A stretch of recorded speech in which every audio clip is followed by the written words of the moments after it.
welcome to another episode of 30 Minutes in the New Testament. 30 Minutes in the New Testament is a 1517 Podcast Network podcast. You can go to 1517.org/podcast and check out all the other podcasts that are living over there. While you're over there, check out everything else that 1517 is doing. One of the things you could do is register for the Here We Still Stand regional event in Northwest Arkansas. That's in April. About 2/3 of the way sold out already. So, yeah, if you're going to go to that, you might want to jump on it. Get those tickets. They won't be. Don't be like maybe after Christmas. I assure you, that's a horrible idea if you want to go. So go get those tickets. While you're getting those tickets, make sure you go to the donate link and check out how you could become a contributor to 1517, so we can keep doing what we're doing. Keep it all free. Keep the word going out. You can help us do that by becoming a contributor right there. Super easy, and we very much appreciate it, and thank you so much to those of you who already do that.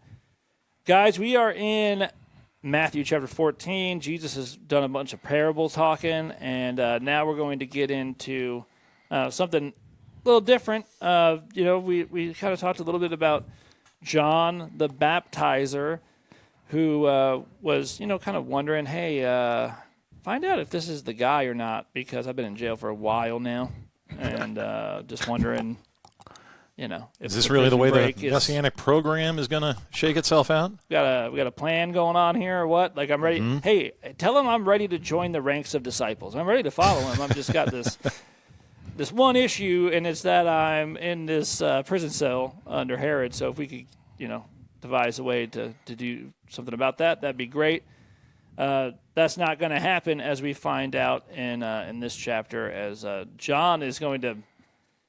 I mean, this story is just kind of weird and icky, and it's gross. Bad way to go out here. Yeah, it sure is. And so we pick it up at verse 1 of chapter 14. It says, "At that time Herod the Tetrarch heard about the fame of Jesus, and he said to his servants, 'This is John the Baptist. He has been raised from the dead. That is why these miraculous powers are at work in him.' For Herod had seized John and bound him and put him in prison for the sake of Herodias, his brother Philip's wife, because John had been saying to him, 'It is not lawful for you to have her.' And though he wanted to put him to death, he feared the people because they held him to be a prophet. But when Herod's birthday came, the daughter of Herodias danced before the company and pleased Herod, so that he promised with an oath to give her whatever she might ask. Prompted by her mother, she said, 'Give me the head of John the Baptist here on a platter.' And the king was sorry, but because of his oaths and his guests, he commanded it to be given. He sent and had John beheaded in the prison, and his head was brought on a platter and given to the girl, and she brought it to her mother.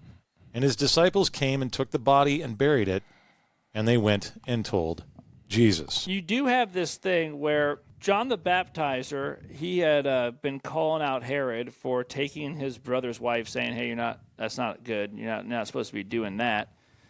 And it seems that Herod, he seems like probably more that he probably didn't care about that much. Like, he doesn't care if this wilderness preacher is calling him out, but his wife seemed to care a lot. And this really, really bugged her. And you can tell that Herod's just sort of, yeah, all right, fine, we'll arrest him. And then he has no desire to kill this guy. He doesn't want to do it. He knows that it's not a great political move. The people like this guy. What if he is a prophet? There's just all downsides to killing this guy. And I got to tell you, as you read this story, you're like, this is one of the more demon-active stories that we've encountered so far, where you're like, I think this woman is possessed by the devil. Because let me tell you one thing I know for certain, as someone who has a daughter, and we don't know for sure how old this daughter is, but she's young.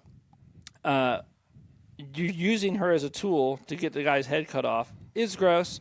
But also then having the head cut off, imagine you have a daughter and you're like, here's a head on a platter, daughter, go give it to your mom. That just seems like probably traumatic.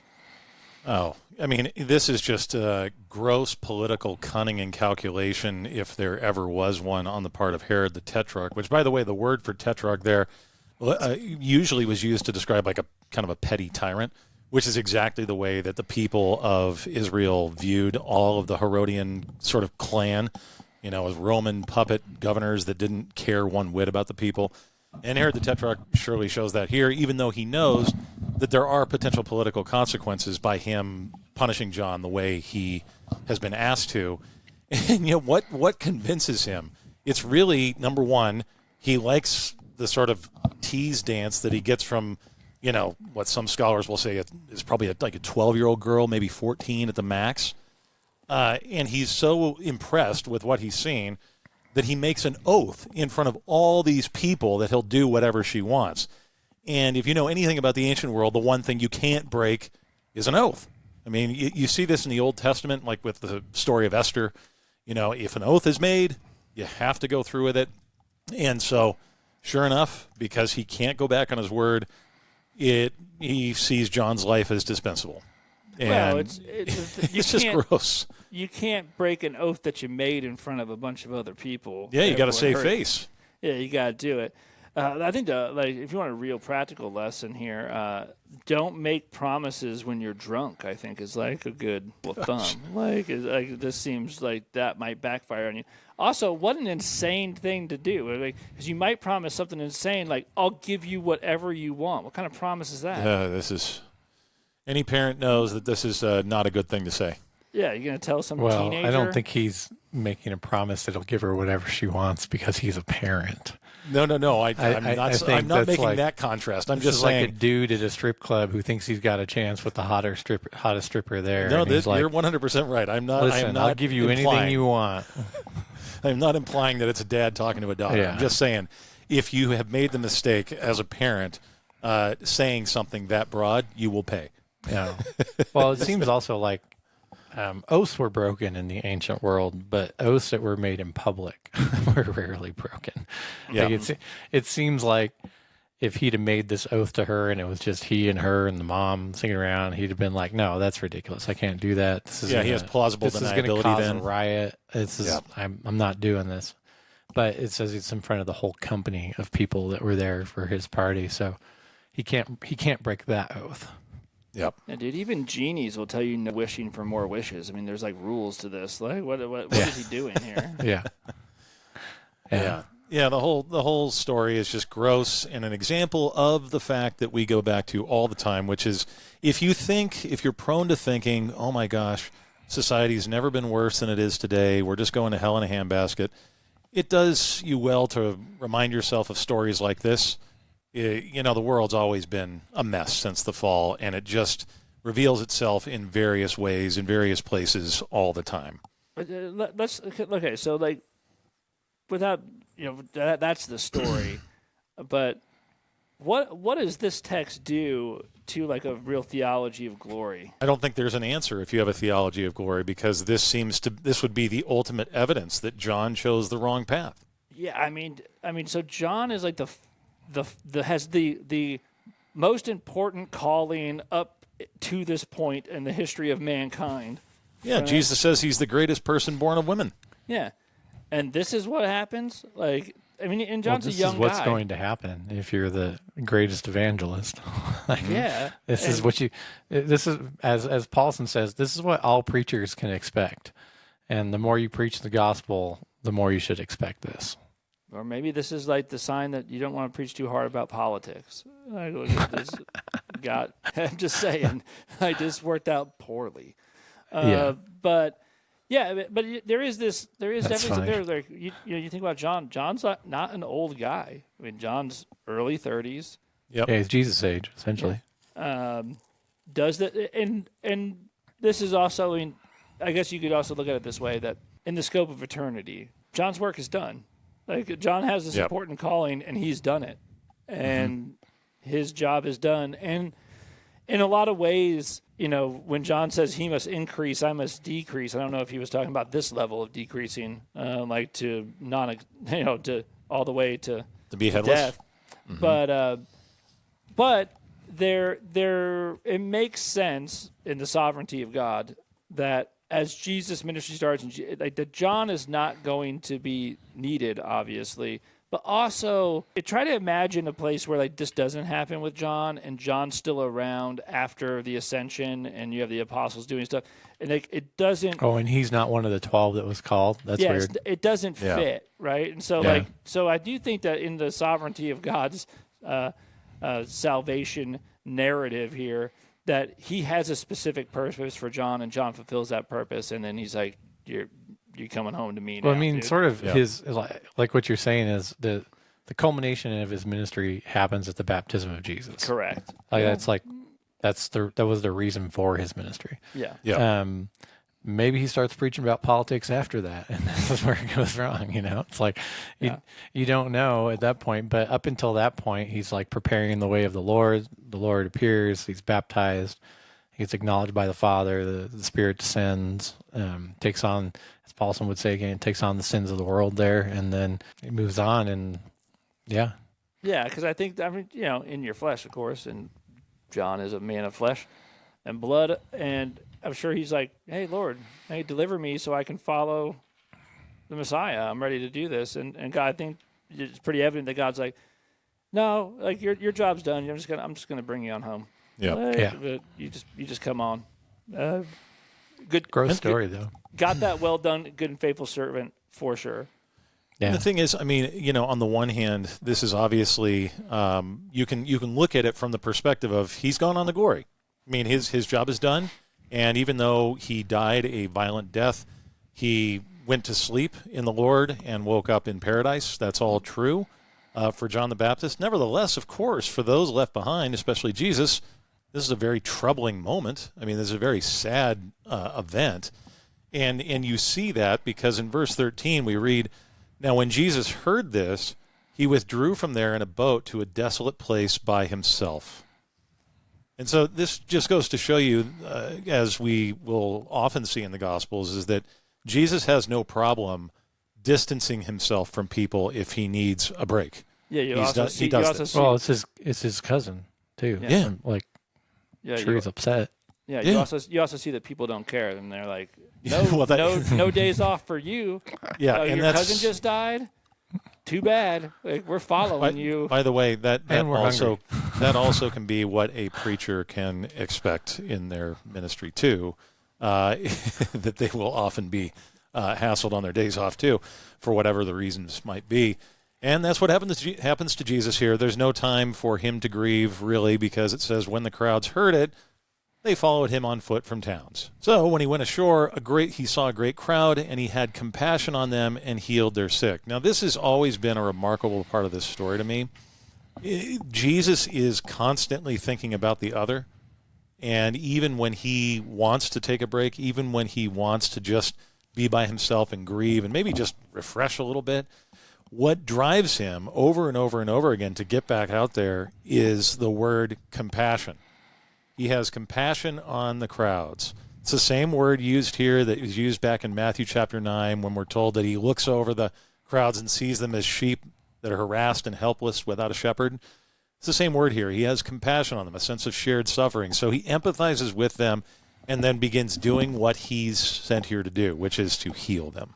But I would imagine, too, like Jesus departs. He's going to go be alone, and the crowd follows him. And, I'm sure that this news is not just troubling to Jesus, but a lot of the people that followed Jesus were people also that were down getting baptized by John and all this. And Yep. and they're, they probably got some concerns, right? They're like, hey, this is not good. Like, this doesn't seem to be going well at all. And I think that Jesus does have compassion on that. I mean, they're probably upset and stuff as well. Yeah, a lot of And confusion. yeah, and what does he do? He takes care of them, because that's what Jesus does. I think this is probably, in a sense, what Herod was worried about killing John. Is that okay? There's the one the one line in verse 13 that Jesus was upset and withdrew and went to a desolate place. But what prompts the crowd to go after him is that they heard about it too. Yeah. And that, there's a crowd that gathers that it seems like gathers because they are upset also that John was killed. Yeah. And it's 5,000 people. is what we find out later. So this is Besides women and children, 5,000 dudes. Yeah. So, what? A massive 10,000, crowd. 12,000, something like that. And so it wasn't irrational for Herod earlier to say, I didn't want to kill him because the people love him. If he is sort of this petty tyrant, petty tyrants are always worried about being overthrown. That's sort of what makes him a tyrant oftentimes. Well, and that is true when we read any of the history from Josephus about the Herodian dynasty, is that they're paranoid, so much so that they're constantly killing their own children because they think they're threats to the throne. Yeah. And so, this all sort of makes sense the way it follows, and you can see what Herod's worried about. And then Jesus' reaction to it, rather than get this crowd like riled up and saying and doing like Dan said and having a political reaction to it, let's go storm the Capitol. Yeah, for John, right? Yeah, for John. Yes. He has compassion on them and sort of brings the tenor back around to why he was here. And like you said, Eric, it's to heal them. Yeah, if anybody is prone to thinking that the main purpose of Jesus' kingdom is to establish some sort of political rule on earth here and now, this would be the time to do it. Yeah.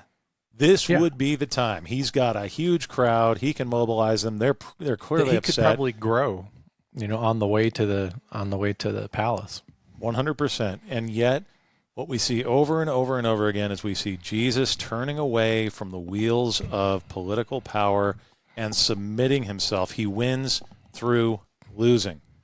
This is one of the main thrusts of the gospel, is that the first will be last, the last will be first. You win through losing, you live through dying. And Jesus models this and then goes on to actually do it completely at his crucifixion. Yeah. The only other thing I was going to say is you can see that Matthew here is actually a pretty skilled writer in that he sets up for you what's about to happen by saying originally in verse 13, Jesus went out to a desolate place. And then the disciples here in verse 15 saying, this is a desolate place. So you have it in your head why the feeding has to happen twice. I will say this, though, guys. If this happens to me, since you guys aren't Jesus, I kind of do expect you to say, for Dan. And for Dan. I'm not making promises, but maybe. I'm not either. If we do that, it's probably because an FBI plant was in there going, for Dan. All right, moving on, verse 15. Now, when it was evening, the disciples came to him and said, this is a desolate place, and the day is now over. Send the crowds away to go into the villages and buy food for themselves. But Jesus said, they need not go away. You can give them something to eat. Love it. The best. That's bad. Like, I love it so much that the disciples are like, yeah, man, got to get these people out of here. They're always about just getting the people out of there. Like, it's late. Let's make it the 13 of us again, Jesus. I like it when it's just the 13 of us. Yeah. No, this is true. The number of times that they ask Jesus to shut someone up that's worshiping him, like, hey, can you just quiet this guy down? He keeps on yelling about you being the son of David. It's annoying. Yeah, we're trying to listen here. Yeah, dude. Like what it is that the disciples are like, hey, we got a little food here, and I am getting hungry. For me. Yeah. And so what would be great is if we could get all these people, and let's use mealtime as the excuse. Hey, Jesus, I know I'm hungry.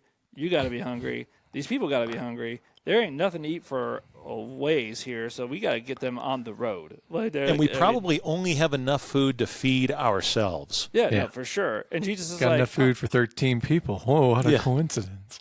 Yes. And so what does Jesus do? I just love this response that they would be like, hey, you need to send these people off. He's like, oh, they don't need to go away.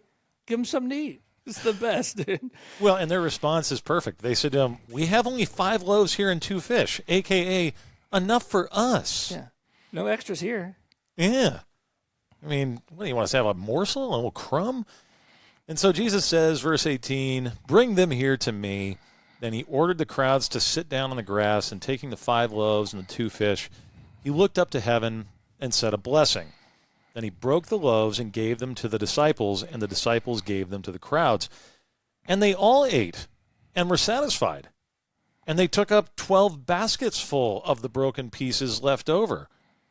So not only does the crowd get fed, but the disciples end up getting more food than they started off with from the beginning, based on the gracious miracle of Jesus for the disciples and the crowd. Well, this is all. We always deal with God, from the perspective of need, and He always deals with us from the perspective of abundance. And that's sort of what you have here. We're always thinking there's not enough love to go around, not enough grace to go around, not enough forgiveness to go around, not enough atonement, not enough justification to go around.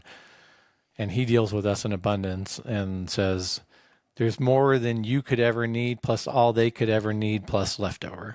And it's all in me.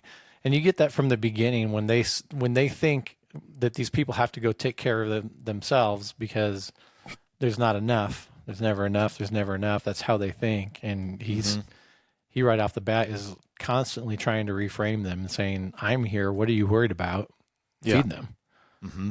Yeah, this is like Jesus is like trying to do a training thing here, right? So yeah, what he's after, he's like, hey, give them that food and watch what happens. And they're like, well, I mean, but I'm doing the math. And then he's like, okay, give me the food. Like, okay, I was going to have you do this thing, and then you were going to be amazed at how this worked out. But obviously, like always, I'm going to have to do it because your thoughts are set on earthly things here, man. You're not thinking right. Like if I say give them the food, you should be like, all right, something's going to happen here. Yes. But obviously you're not ready yet, He's trying to teach them to go out and to be preachers of gospel abundance, and they cannot switch their brains to think in that manner.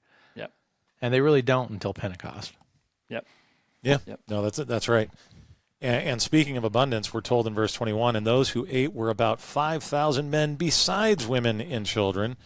So, I mean, there is abundant provision here for a massive, massive crowd, and all done by grace, not because they deserve it. A crowd that could have maybe scared Herod even in his impregnable fortress.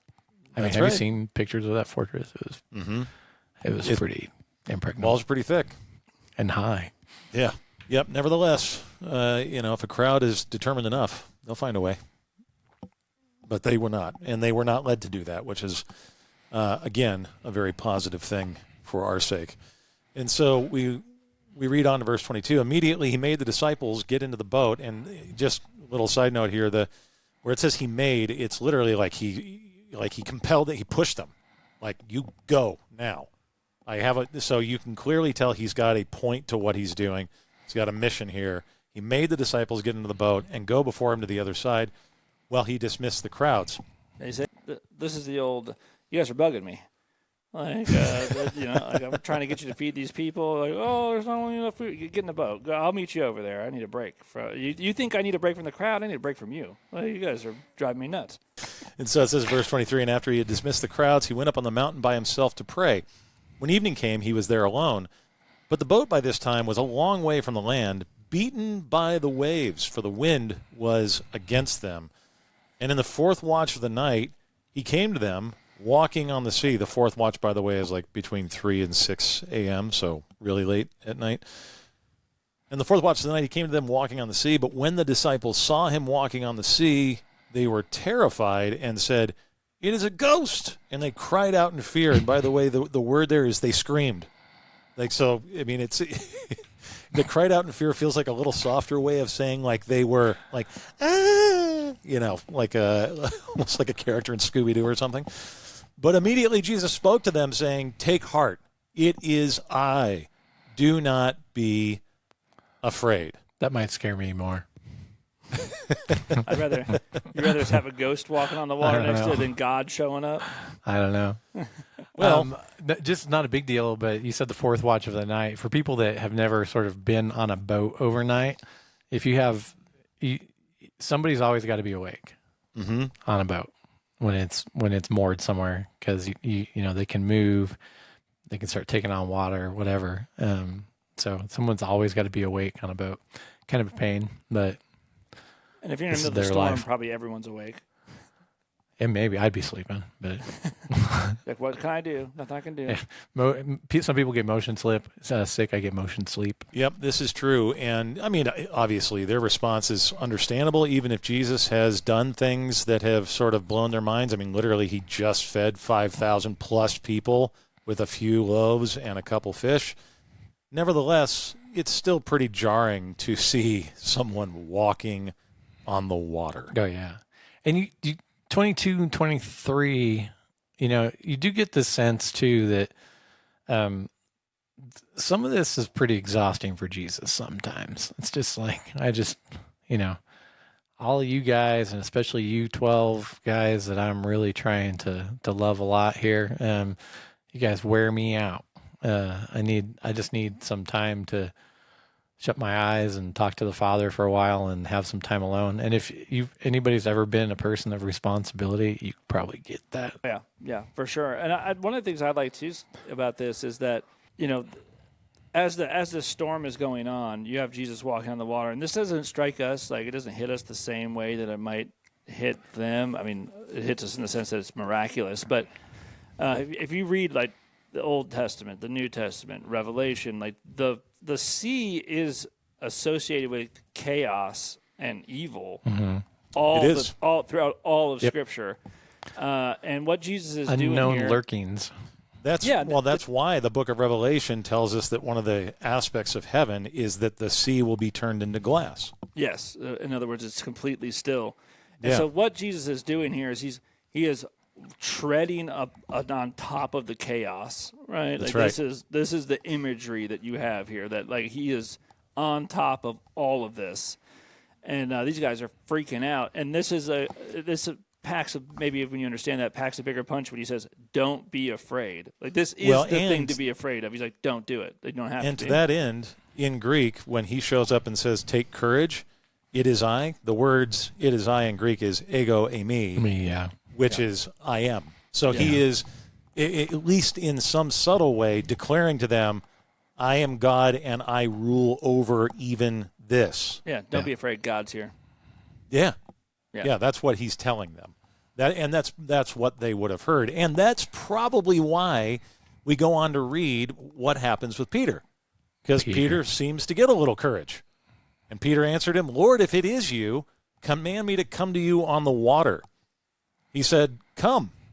So Peter got out of the boat and walked on the water and came to Jesus.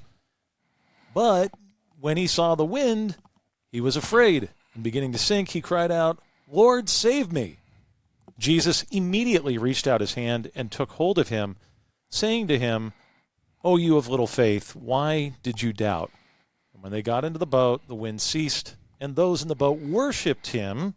There we have that allusion to him being God again, saying, "Truly you are the Son of God." I think people take the wrong thing from this passage a lot.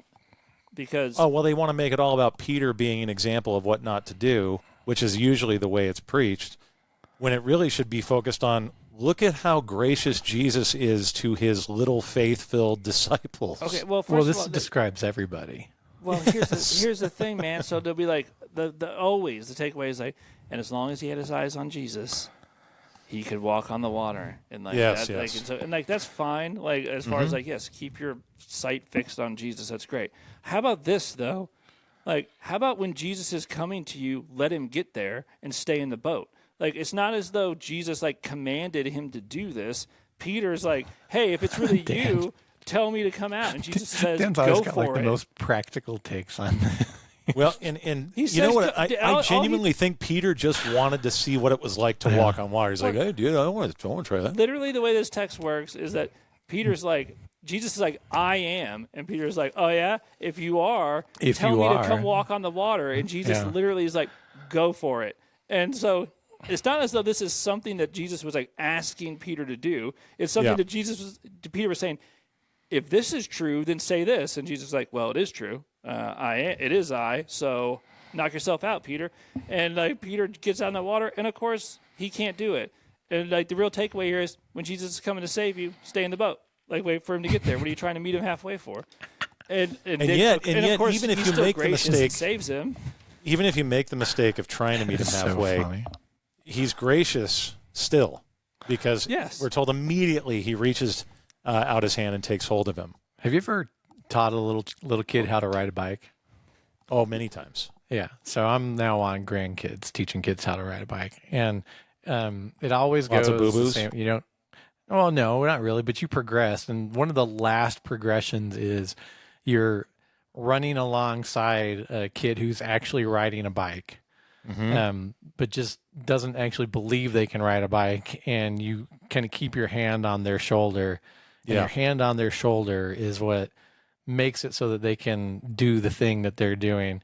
And the sort of evil and inevitable thing that you have to do as a parent or grandpappy or whatever is like slowly remove your hand from their shoulder so that they don't realize that you have. But the minute or the second that they realize that your hand is not there anymore, and the first couple times you do this, inevitably, and you got to reach out and grab them again. Yeah. This, like Dan says, if the minute Peter got out of the boat, if you've ever taught a kid to ride a bike, this is inevitable. This is inevitable. And that's perhaps why you stay in the boat. Yeah, I think it is true that while he had his eyes on Jesus, he was walking in the water. But you're not good at keeping your eyes on Jesus because you're a person of little faith. Maybe don't. Thank God Jesus is good at keeping an eye on me. Yes, indeed. Because if it was dependent on me keeping my eye on him, done. Well, and this is the thing: is like if you preach this and your takeaway is, as long as you keep your eye on Jesus, you can walk on water and do anything. Then you're missing that's not a good message to put out there because people aren't good at keeping their eyes on Jesus. So instead, it's, hey, since you are a person of little faith, and since you are easily distracted by all the chaos around you, stay put when Jesus is coming to you. Like he is coming to you. So stay there, and he's going to come and calm the sea and rescue you. And then the great takeaway here is that Jesus does all this, and this is another moment for the disciples where they realize I was pretty sure we were dealing with God, but this is another check in that column. This guy's different. I know we just saw him feed 5,000 people, but and another one. Well, it just really, to your point earlier, Dan, it really is about the symbolism that they would have had in mind with the sea. This is such a clear declaration to them that only somebody that's divine could do what he just did. Well, that's why you hear in the other accounts of Jesus, in storms and stuff, they say, "Who is this that even the winds and the waves obey him?" Because they associated that when he's here saying Yahweh. Yeah. Yes. And they're still like, "Who is it?" Yahweh. Correct. Well, all right, guys, we are well out of time, so we got to end it right there. I do think this one's rattling around Peter's head when he is going to make the great confession coming up in not too long a time. Peter is starting to know. Peter's going to make the great confession and then fall right on his face right afterwards. It's fun. Per usual arrangement. Yes. So we're gonna leave it there. We'll wrap up this chapter next episode and get into the next one. I'll see you guys then. See ya.